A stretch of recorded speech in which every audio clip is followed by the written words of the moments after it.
donc, alors que je disais, alors que le protocole EPS sur lequel la DNUNSS entend s'appuyer n'interdit, premièrement, aucune APSA, enfin, la pratique d'aucune APSA, au groupe d'APSA. Bien au contraire, il insiste sur la responsabilité des enseignants et enseignantes d'EPS et des équipes pédagogiques pour la mise en place de la conception, ce qui relève de la mission qui est la nôtre, des activités en fonction à la fois des ressources et des contraintes sanitaires qui, à un instant T, pèsent sur l'enseignement et donc sur le sport scolaire en définitive.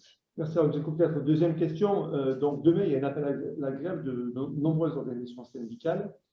Bon, j'ai envie de te dire, un peu comme diraient des journalistes, est-ce que ce n'est pas un peu la grève classique de la rentrée? Ah, quelle bonne question, Bouillon. Effectivement, il y a un certain nombre de personnes, y compris des collègues, qui se posent ce type de questions. Alors, d'abord, je précise que la grève de demain relève d'une décision intersyndicale des organisations très largement représentatives dans l'éducation. C'est quelque chose qui est relativement important, qui nous semble nécessaire de souligner. Ensuite, au SNEP-FSU, nous n'opposons pas les moyens d'action. À titre d'exemple, il y a la grève demain. Par exemple, dans les STAPS dans toute la France, il y a un mouvement très important depuis la rentrée. Et je citerai l'UFR STAPS de Rennes qui n'a pas effectué sa rentrée, où les collègues ont décidé, dans une lutte syndicale, de ne pas effectuer la rentrée compte tenu d'un manque flagrant des moyens. Je dirais plutôt que pour nous, compte tenu de tout ça, la priorité doit être mise sur les raisons d'appel à la grève. Je donne quelques exemples en guise de réponse.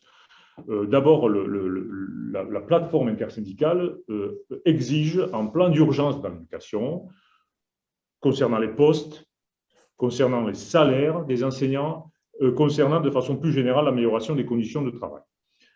Pour illustrer, cette année, 1883 postes ont été supprimés dans le second degré seulement, alors que nous accueillons 43 000 élèves supplémentaires. Je pense que chacun et chacune comprendra le problème politique que nous évoquons ici.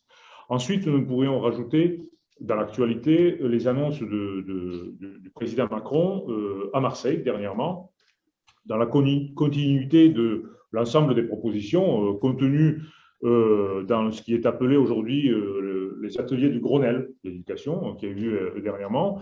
Il y a une volonté dans le second degré de multiplier les postes à profil dans le second degré. Donc, nous connaissons très bien les limites de ce type de poste. Les recrutements là-dessus sont plutôt opaques et nous en avons une expérience puisque il y a quelques années, lors de la mise en place des éclairs, puisque c'était le nom du dispositif d'éducation prioritaire, rien n'a été amélioré, bien au contraire, dans l'éducation prioritaire.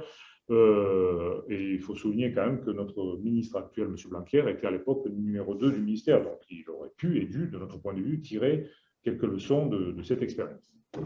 Merci, André. Voilà.